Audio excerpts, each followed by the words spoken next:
Welcome to Tanker the Sports Banker, and you're about to make a withdrawal. I'm coming to you live from my webcam.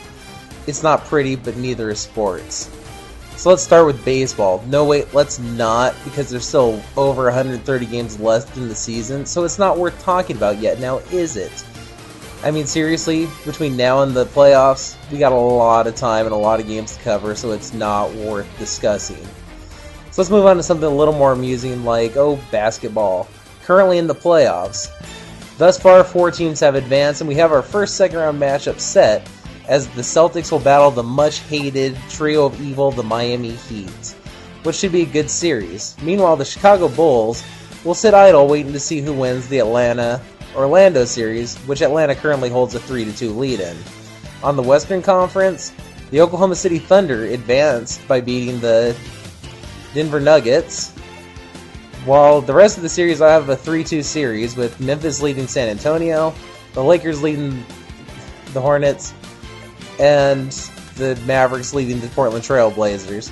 I do predict that I think that the Spurs and the Trailblazers will force a Game 7, but I don't see the Hornets doing it. So moving on to hockey. Hockey, tonight finished, the Stanley Cup playoffs have officially finished their first round matchups. Moving on to the second round, we will see matchups between the number 1 seeded Capitals in the East battling the number 5 seeded Tampa Bay Lightning, who eliminated the Penguins tonight.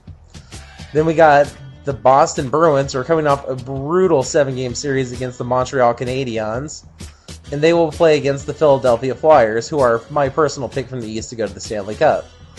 In the West, we have the one team who swept everyone, the number 3 seeded Detroit Red Wings, will be playing the San Jose Sharks in what will be just the best series in the playoffs, I have a feeling.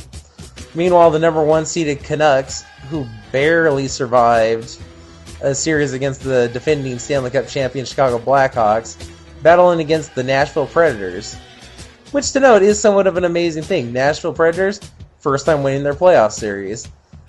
Back to the NBA thing, though, the Memphis Grizzlies also have won their first 3 playoff games and have a chance to win their first playoff series ever. So it's getting very interesting in the sports world.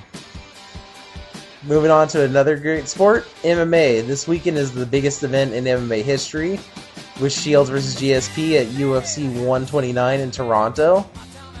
Gonna make some predictions on that card real quick. With the 3 main matchups, the first one being Lyoto Machida against Randy the Natural Couture, and what Couture has said will be his last MMA fight. First prediction, this isn't Couture's last MMA fight. Second prediction, I think Machida's really slowed down. I don't think he's the same fighter he used to be, so I don't predict big things from him. I think Couture will take it to the ground, keep it a wrestling match, and will grind out a decision against Machida. In the co-main event, you got Jose Aldo making his first UFC featherweight title defense against Mark Hominick. Look, this one's not even going to be close. It's cute that Hominick's getting the fight in his home territory. It's not going to be close. He's nowhere near Jose Aldo's caliber. So I predict Jose to retain by a second-round knockout. And in the main event for the welterweight title, you got GSP George St. Pierre against Jake Shields. I think this fight's going to be a lot more competitive than some people are giving it credit for, but I don't see the upset that a lot of people are predicting.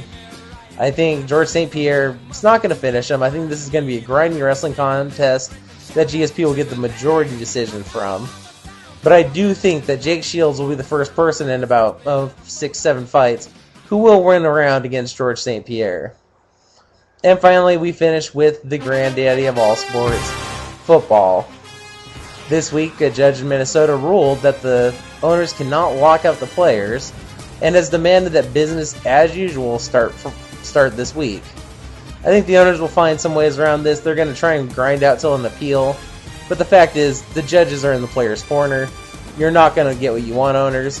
Just make a deal already. Especially with the Giraffe starting tonight, Thursday. Carolina Panthers got the number 1 pick. A lot of people think it's a lock they're going to take Cam Newton. I think that would be the biggest mistake they can make if they take Cam Newton. You need to go defense. You had no pass rush last year. Granted, you had the number 32 offense in the NFL. Start with defense and use your later round picks on offensive picks. and just wait until free agency starts. I'm sure you can pick up a marquee quarterback there. Don't waste it all on Cam Newton, who really, to me, is a college system quarterback. He won't make it in the NFL. So that's the Tanker the Sports Baker wrap-up for this week. Until next time.